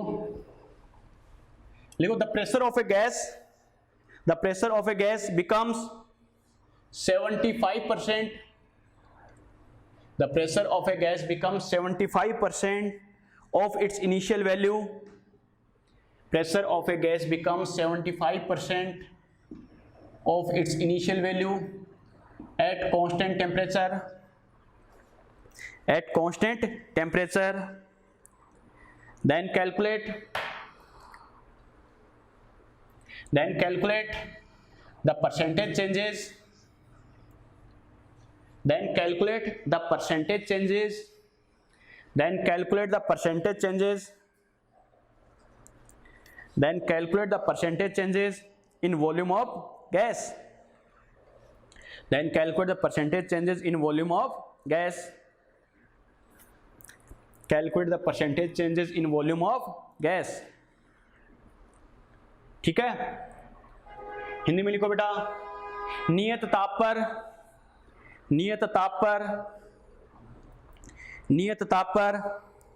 एक गैस का दाब, नियत ताप पर एक गैस का दाब अपने प्रारंभिक मान का 75% हो जाता है, अपने प्रारंभिक मान का 75% हो जाता है,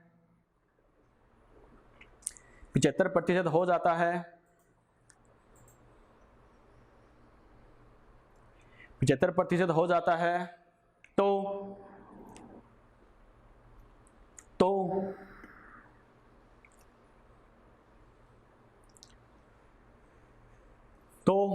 गैस के आयतन में प्रतिशत परिवर्तन ज्ञात करो। तो गैस के आयतन में प्रतिशत परिवर्तन ज्ञात करो। तो गैस के आयतन में प्रतिशत परिवर्तन ज्ञात करो।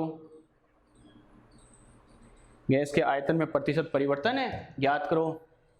चलिए बेटा देखो कैसे करना है। परसेंटेज चेंजेस, प्रतिशत परिवर्तन की बात करें तो आपको याद है बेटा एक हमने कॉन्सेप्ट लिखा था, क्या, परसेंटेज डेल एक्स। ठीक है, परसेंटेज डेल एक्स अपन क्या करते हैं बेटा, यानी क्या लिखेंगे, del X upon X initial multiply क्या करते हैं बेटा 100, यस और नो करते हैं बच्चों। और इसके अकॉर्डिंग अपन क्या करते हैं, डेल एक्स को अपन क्या करते हैं बेटा, इसके अकॉर्डिंग जैसे x final minus x initial upon क्या करते हैं, x initial multiply by 100, yes और नो क्लियर। यहाँ बच्चों देखो डेल एक्स कौन है बेटा, हमें वॉल्यूम की बात करा, परसेंटेज चेंजेस इन वॉल्यूम, तो परसेंटेज डेल वी बराबर क्या होगा बच्चों, V final minus V initial upon क्या लिखेंगे, वी इनिशियल मल्टीप्लाई बाई 100। समझते जाना कैसे करना है। इसका मतलब क्या बोल रहा है बच्चों, यानी प्रेशर क्या हो जाता है, इनिशियल वैल्यू का 75% हो जाता है, तो वॉल्यूम में कितना चेंजेस आ जाएगा। तो बच्चों देखो अपन क्या कर सकते हैं बेटा, कैसे करना समझना। इसका मतलब एक बात तो श्योर है, अपनी जो इक्वेशन क्या है बेटा,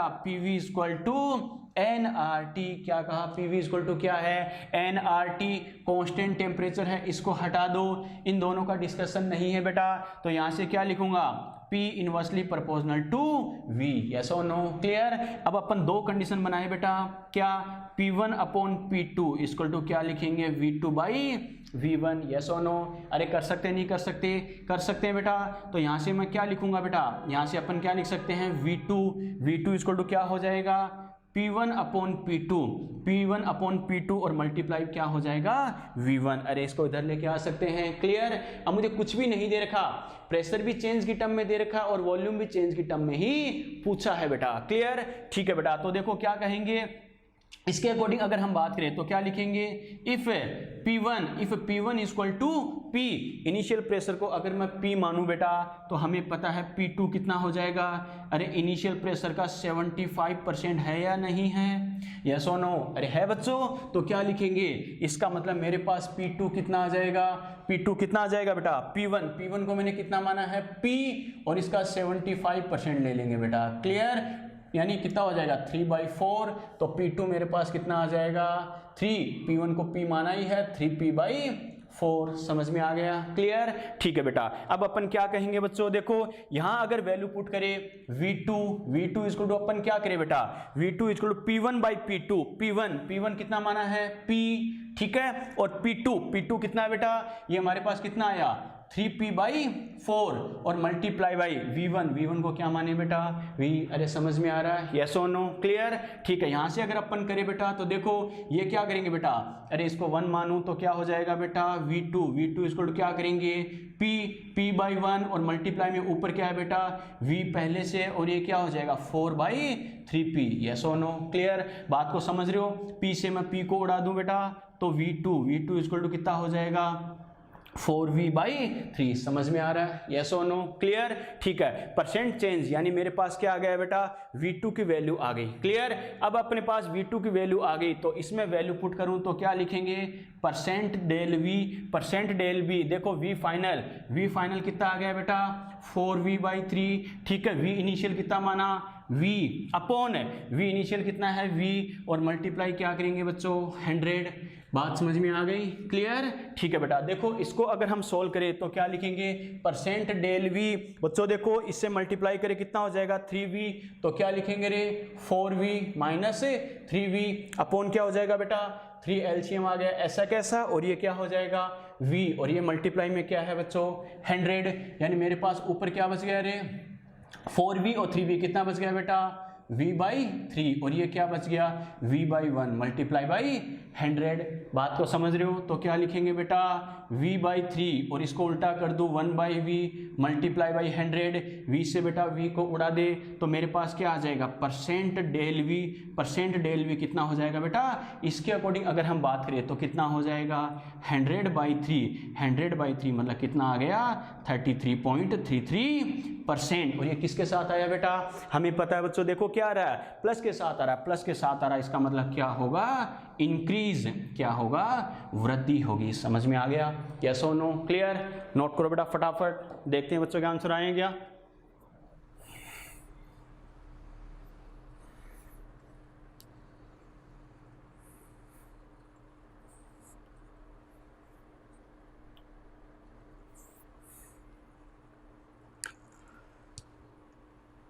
किस किस के आंसर आए हैं, ठीक है मनीषा, मनीषा ठीक है बेटा, रितु ठीक है, पूजा ठीक है, मनीषा,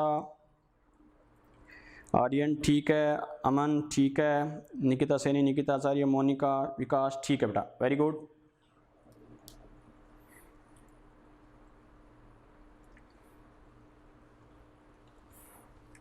नोट करो।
कर ली बेटा, विकास क्या कहा, कोई और मेथड बेटा, ये परसेंटेज चेंज का है, ये थोड़ा सा हमको डेराइव करके करना ही पड़ेगा, क्लियर, ठीक है। डायरेक्टली मत कर देना कि ये 75% पहले का हो जाता है तो पहले का कितना हो जाएगा, 75 इंक्रीज हो जाएगा क्या, डायरेक्टली करोगे हवा में तो गलती के चांसेस है बेटा, क्लियर। ये परसेंट डेलक्स का एक अलग से फॉर्मूला लिखाने का पर्पज यही था, थोड़ा सा कंपेयर करके कैसे करना, समझ में आ गया, यस और नो, क्लियर, ठीक है बच्चों। तो ये हमने बात की गैसेस लो, और इन पे हमें क्वेश्चन है कैसे पूछ सकता है, क्लियर। क्वेश्चन को ज्यादा टिपिकल नहीं पूछेगा बेटा, बस ये इतना है तो ये क्या होगा, ये इतना है तो ये क्या होगा, इनका थोड़ा बेसिकली हमें ध्यान रखना है बेटा, बाकी कोई खास बात नहीं है। और प्रेशर, वॉल्यूम, टेम्परेचर, गैस के लिए इन पे क्वेश्चन बच्चा सोचेगा सर अभी खत्म हो गए क्या, नहीं, ये तो पूरे चैप्टर में चलते ही रहेंगे बेटा, क्लियर। लेकिन जो गैसेस लो हमने पढ़े थे, बॉयल, चार्ल्स, गैलोस, अवोगाद्रो, उन पे बेसिकली कैसे बात करता है, क्या करना, आया समझ में, क्लियर। चलो बेटा बात करते हैं बच्चों, आगे लिखो, ideal gas equation, ideal gas equation, आदर्श गैस समीकरण, आइडियल गैस इक्वेशन, आदर्श गैस समीकरण, आइडियल गैस इक्वेशन, आदर्श गैस समीकरण,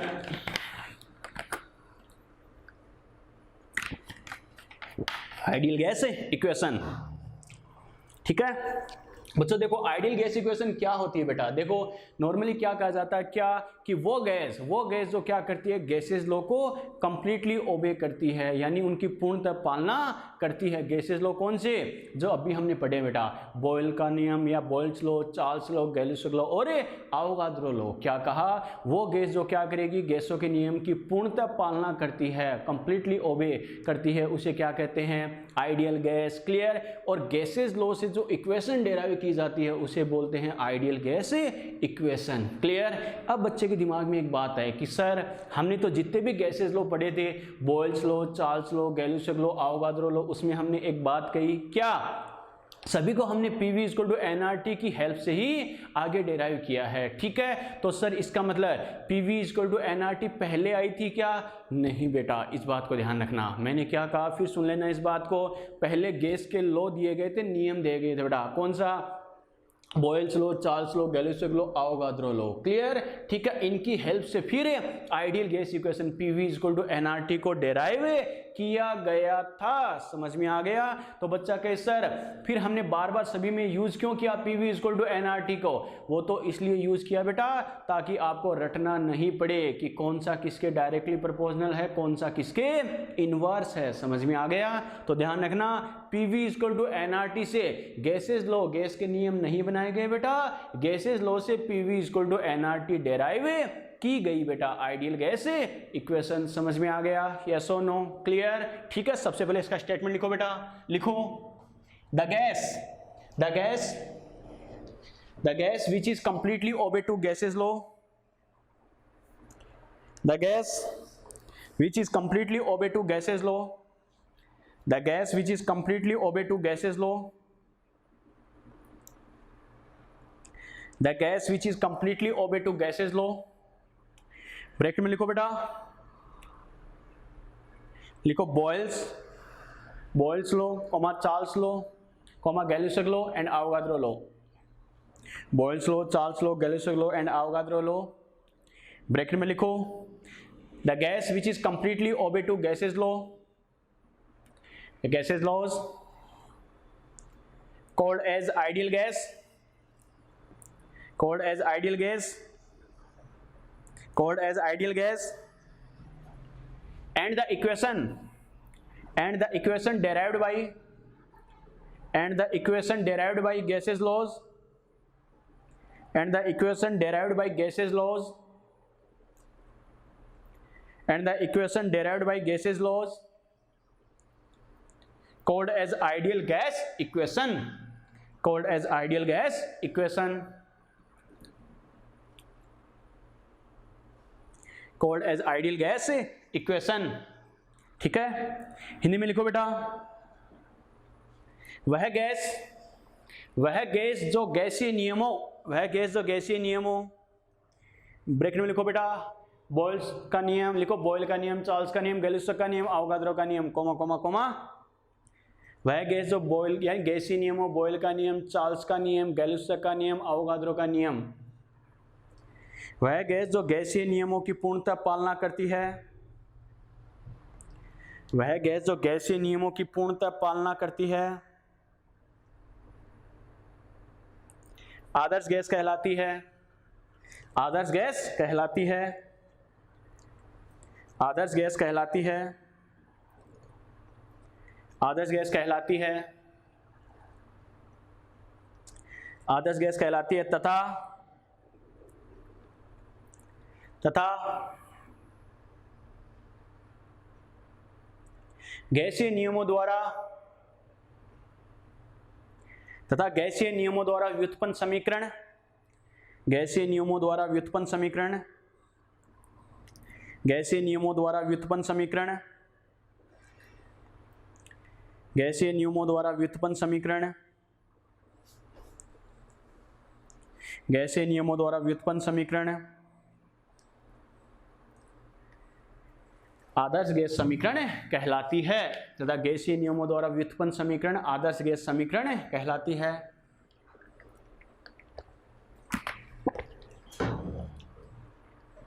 लिख लिया बेटा। चलो कैसे करना, क्या करना बेटा, ये तो बेसिकली हमने बात की ताकि बच्चे के दिमाग में कंफ्यूजन ना हो। क्या आदर्श गैस समीकरण के द्वारा क्या गैसेस लॉ, गैस के नियम बनाए गए थे क्या? नहीं, उनकी हेल्प से बेटा आदर्श गैस समीकरण आइडियल गैस इक्वेशन बनाई गई थी बेटा। क्लियर। अब देखो गैसेस लॉ में अपने क्या किया, कई सारे लॉ हमने पढ़े हैं बेटा, सभी की हेल्प से देखो अपनी जो आइडियल गैस इक्वेशन होती है PV = nRT होती है, उसको कैसे डेराइव करते हैं समझना बेटा। सबसे पहले मैं बात करूं, देखो according to Boyle's law, clear, according to Boyle's law, समझना बच्चों, बॉयल्स लॉ में हमने क्या कहा, बैट, अपनी ट्रिक याद है ना बेटा, बैट, बैट इसका मतलब टेम्परेचर, टेम्परेचर कांस्टेंट रहेगा।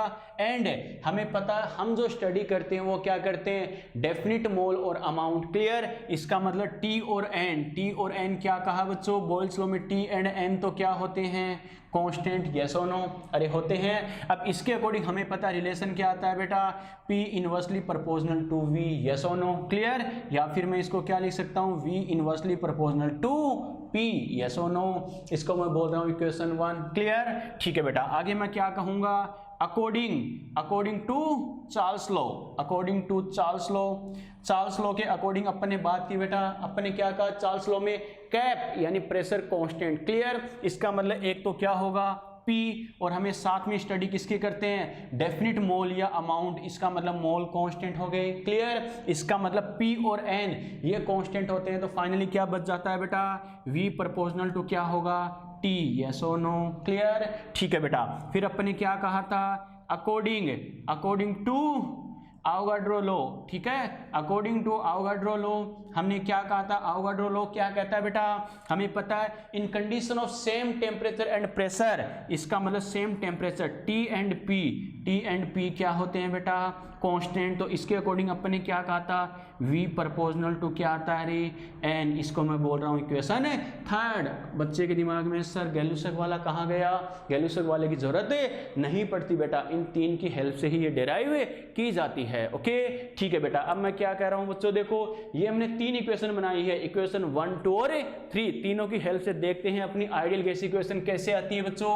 अगर मैं लिखूं from equation 1, 2 and 3, from equation 1, 2, 3, इन तीनों की हेल्प से बात करें तो देखते हैं बेटा, इक्वेशन 1 में हमारे पास क्या आ रहा है, P inversely proportional to V की बात करें तो V इनवर्सली प्रोपोर्शनल टू क्या आ रहा है, P, क्लियर, ठीक है। सेकंड में क्या आ रहा है बेटा, V डायरेक्टली प्रोपोर्शनल टू क्या आ रहा है, T, यस और नो, क्लियर।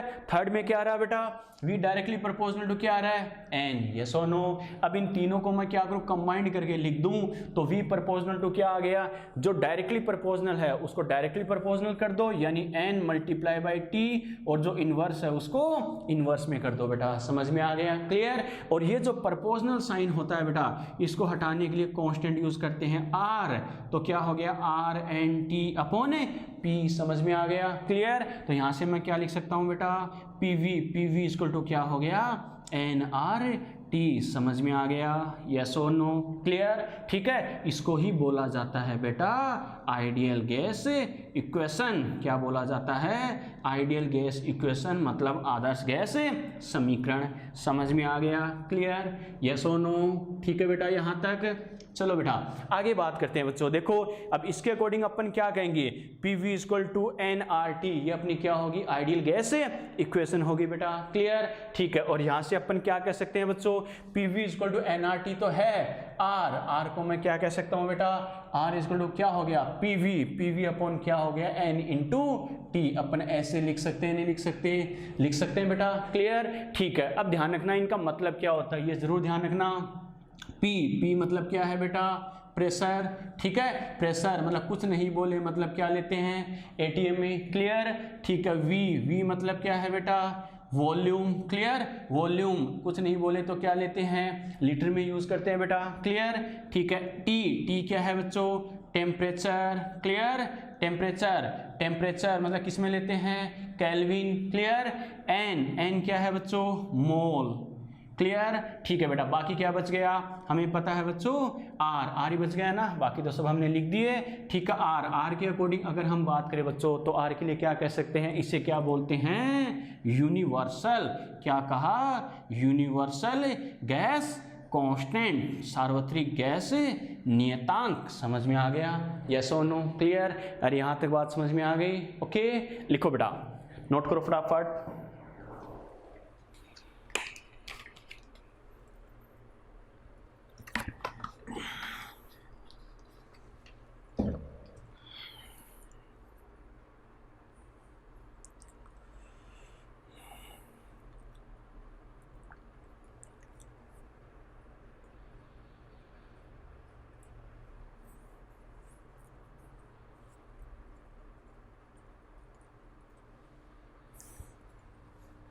कौन सा बेटा, रिपीट आइडियल गैस इक्वेशन।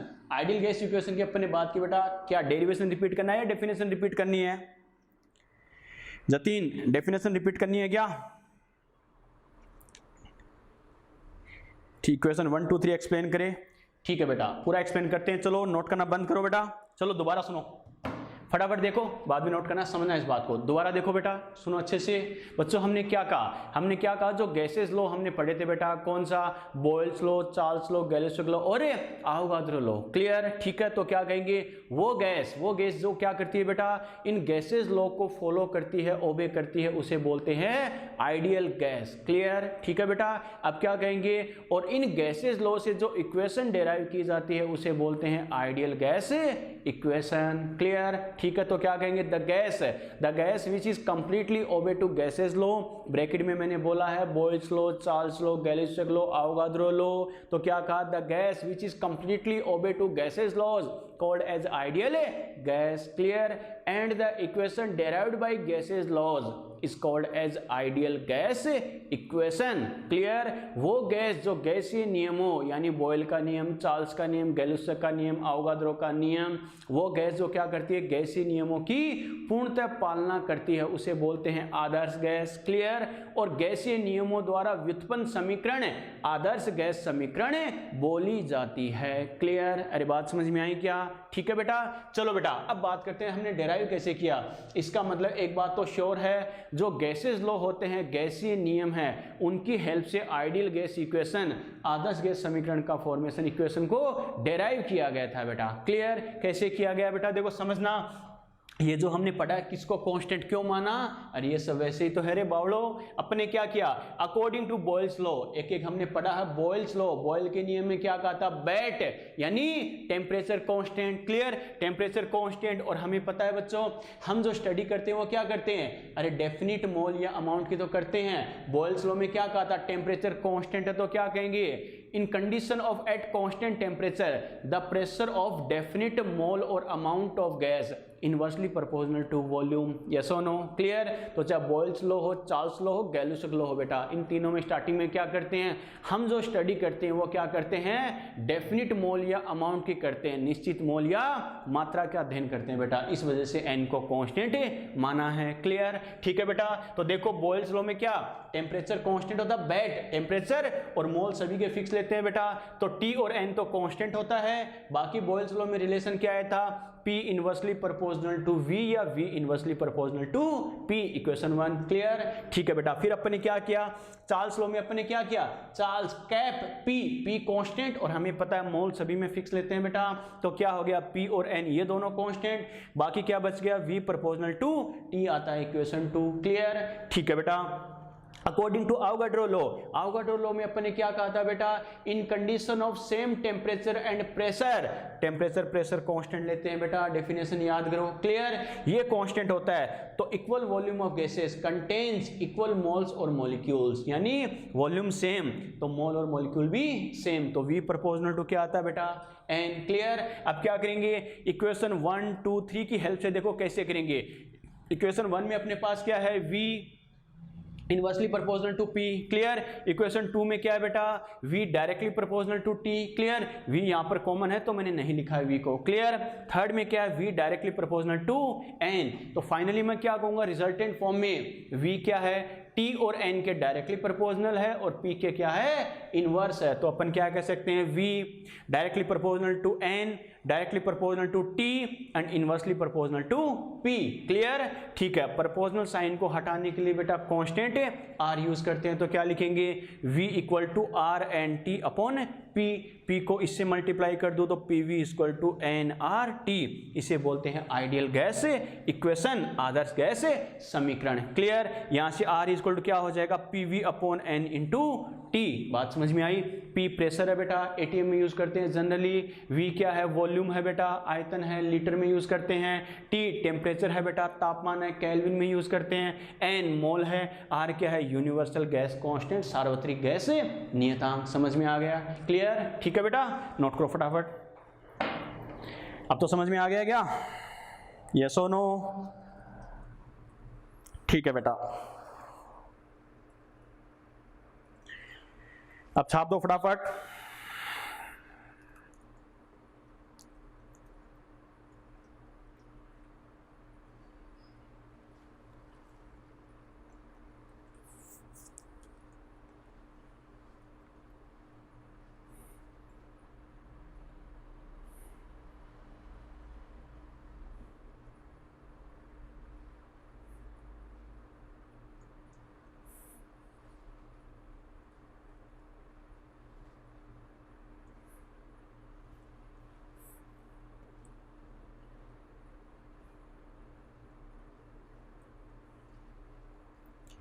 कर लिया बेटा नोट,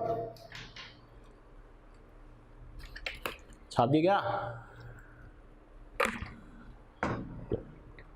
चलो बेटा, अरे बुझान दे। चलो, तो ये तो अपनी बात की बेटा, क्या जो अपनी आइडियल गैस इक्वेशन होती है, आदर्श गैस समीकरण होती है, उसको कैसे डेराइव किया गया था बेटा। क्लियर? ठीक है। चलो बेटा, अब बच्चे के दिमाग में आए क्या? बच्चों देखो, गैसेस की बात कर रहे हैं, गैसेस स्टेट की बात करें तो सबसे इंपॉर्टेंट है इसमें आर। ठीक है, आर के बारे में जरूर ध्यान रखना। वैसे तो मैंने मोल कॉन्सेप्ट में बताया हुआ, लेकिन ध्यान रखना आर के बारे में आइडिया नहीं होगा तो बच्चा क्वेश्चन में कर ही नहीं पाएगा अप्लाई। कैसे करना है देखो, पी प्रेशर है, दाब है, एटीएम कोई दिक्कत नहीं है, वी है बेटा वॉल्यूम आयतन यानी लीटर, कोई दिक्कत नहीं है। ठीक है, टी बेचारा टेम्परेचर है यानी तापमान है, केल्विन में कोई दिक्कत नहीं है। मोल की कोई यूनिट होगी क्या? नहीं, मोल तो खुद ही क्या है, सबस्टांस की अमाउंट को, पदार्थ की मात्रा को दर्शाने की एक खुद ही एक यूनिट है। 2 मोल, 3 मोल, 5 मोल, 10 मोल। क्लियर? ठीक है। अब बच्चा कहे सर आर की यूनिट क्या होगी? तो आर की यूनिट बेटा कई सारी यूनिट्स होती है बेटा। क्लियर? मैंने कई जगह बताया भी है। आर इक्वल टू क्या करते हैं, 0.0821 लीटर एटीएम पर मोल इंटू केल्विन। क्लियर? ठीक है। या फिर क्या कहते हैं 0.0831 litre bar per mole into kelvin, 8.314 multiply by 10 to power 3 litre pascal per mole into kelvin, या 8.314 जूल पर मोल इंटू केल्विन, या 2 कैलोरी पर मोल इंटू केल्विन। चलो लिखा देता हूं बेटा, परेशान मत हो। देखो बेटा, आर की कई सारी यूनिट्स है, तो क्या लिखेंगे आर? एक तो कौन सा होता है 0.0821 लीटर एटीएम पर मोल इंटू केल्विन। क्लियर? ठीक है, समझते जाना। एक क्या होता है बेटा 0.0831 litre bar per mole into kelvin. Clear? एक क्या होता है बेटा 8.314 multiply by 10 to power 3 litre pascal per mole into kelvin. Clear? एक क्या होता है बेटा 8.314 जूल पर मोल इंटू केल्विन। क्लियर? एक क्या होता है 2 कैलोरी पर मोल इंटू केल्विन। समझ में आ गया? यस और नो? क्लियर? अब कई सारी यूनिट्स तो हमने लिखी है बच्चों, लेकिन इसमें तुम्हें करना क्या है ये जरूर ध्यान रखना बेटा। कैसे करना है, क्या करना, समझना इस बात को। बच्चों देखो, हमने क्या लिखा, देखो अपनी इक्वेशन में क्या आ रहा है। बच्चा कहे सर मैं कौन सा यूज करूं, तो मैं कई बार तुम्हें कहता हूं बेटा जूल और कैलोरी। जूल और कैलोरी क्या है, एनर्जी की फॉर्म है बेटा। तो ध्यान रखना फॉर एनर्जी, अगर एनर्जी नाम आ जाए तो ही क्या करना है बच्चों, जूल या कैलोरी वाली वैल्यू यूज करनी है। आ गया समझ में? क्या कहा, अगर एनर्जी नाम आ जाए, हीट या एनर्जी की बात करें तो ही क्या करना, लास्ट वाली 2 वैल्यू यूज करनी है। बच्चा कहेगा सर इसमें से भी कौन सी करूं, तो बाकी डाटा या ऑप्शन हमें जूल में दे रखे हैं तो जूल वाली, कैलोरी में दे रखे हैं तो कैलोरी वाली वैल्यू। क्लियर? ठीक है बेटा। अब अपन बात करें बच्चों क्या, फॉर सॉल्यूशन। ध्यान रखना, अगर सॉल्यूशन की बात करें तो ध्यान रखना बेटा कौन सी यूनिट यूज करनी है, ये फर्स्ट वाली। इस वजह से मैंने इसको सबसे फर्स्ट में लिखा बेटा। क्यों? सॉल्यूशन में बाय द वे देखो इसकी यूनिट देखो, इसमें देखो एटीएम क्या है बेटा, प्रेशर की यूनिट है, लीटर क्या है, वॉल्यूम की। बच्चों देखो ये जो हमने फॉर्मूला लिखा है बेटा PV&T, सभी वैल्यूज देखो बच्चे के दिमाग में, सर आर की ये अलग अलग वैल्यूज आने का रीजन क्या है, तो आप देख सकते हो। देखो आर इक्वल टू क्या होता है PV/NT। एन क्या है बेटा मोल, टी क्या है टेम्परेचर, जो किस में यूज करते हैं, केल्विन में। तो सभी यूनिट में देखो पर मोल इंटू केल्विन, पर मोल इंटू केल्विन, पर मोल इंटू केल्विन, पर मोल इंटू केल्विन, पर मोल इंटू केल्विन। इसका मतलब मोल और टेम्परेचर इनकी तो कोई दिक्कत नहीं है, लेकिन ऊपर क्या है प्रेशर और वॉल्यूम, प्रेशर और वॉल्यूम। इसका मतलब लफड़ा किसकी वजह से है बेटा, प्रेशर और वॉल्यूम की वजह से। कैसे? इसका मतलब अगर प्रेशर वॉल्यूम की अलग अलग यूनिट यूज करें तो क्या होगा, आर की अलग अलग वैल्यूज आती है। कैसे? यहां देखो, लीटर एटीएम प्रेशर किस में है, एटीएम में, वॉल्यूम किस में है, लीटर में, तो ये वैल्यू आती है। क्लियर? प्रेशर किस में है, बार में, और वॉल्यूम किस में, लीटर में, तो ये वैल्यू आती है। क्लियर? प्रेशर किस में है, पास्कल में, वॉल्यूम किस में, लीटर में, तो ये वैल्यू आती है। क्लियर? बच्चा कहे सर फिर ये तो ठीक है, मोल इंटू केल्विन है, प्रेशर वॉल्यूम को जूल कैलोरी में कैसे कन्वर्ट कर दिया? तो बच्चों थर्मोडायनेमिक्स में एक फॉर्मूला बताऊंगा क्या करते हैं, यानी नॉर्मली अपन लीटर एटीएम को 1.103 से मल्टीप्लाई करके जूल में कन्वर्ट करते हैं, ठीक है, वो अपना आगे का काम है, और 24.2 से मल्टीप्लाई करके कैलोरी में कन्वर्ट करते हैं, ये अपना आगे का काम है, थर्मोडायनेमिक्स में अभी काम नहीं आएगा। क्लियर? तो मेरा कहने का मतलब क्या है, देखो हर वैल्यू में मोल केल्विन, मोल केल्विन, मोल केल्विन, ये तो अपॉन में आ ही रहा है क्योंकि इसके फॉर्मूले में भी मोल केल्विन आता है। क्लियर? लेकिन अलग अलग वैल्यूज आने का बेटा मेन रीजन क्या होता है, प्रेशर और वॉल्यूम की यूनिट डिफरेंट होना। क्लियर? तो एक स्टेटमेंट में बोल सकता हूं क्या, the value of gas constant, the value of R depends on unit of pressure and volume. समझ में आ गया? यस और नो? प्रेशर और वॉल्यूम की यूनिट पे आर की वैल्यू डिपेंड करेगी। अगर पी और वी की यूनिट क्या हो रही जा रही है बेटा, देखो चेंज होती जा रही है, तो आर की वैल्यू भी अलग अलग आ रही है। क्लियर? तो आर की हमें पता है बेटा, देखो कौन कौन सी वैल्यूज होती है, किस कंडीशन में कौन सी यूज करनी है, ये भी मैंने बताया है। समझ में आ गया? क्लियर? यस और नो? ठीक है, नोट करो फटाफट, नोट करो।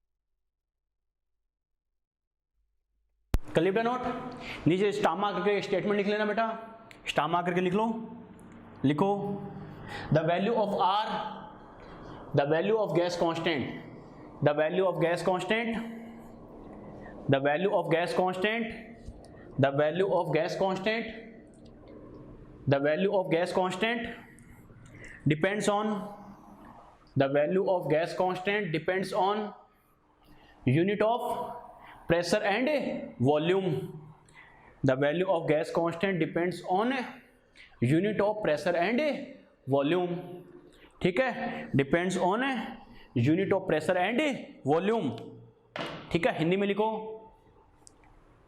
लिखो गैस नियतांक का मान, गैस नियतांक का मान, गैस नियतांक का मान,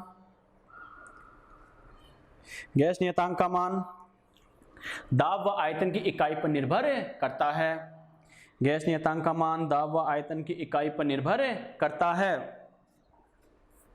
गैस नियतांक का मान दाब व आयतन की इकाई पर निर्भर करता है। क्लियर?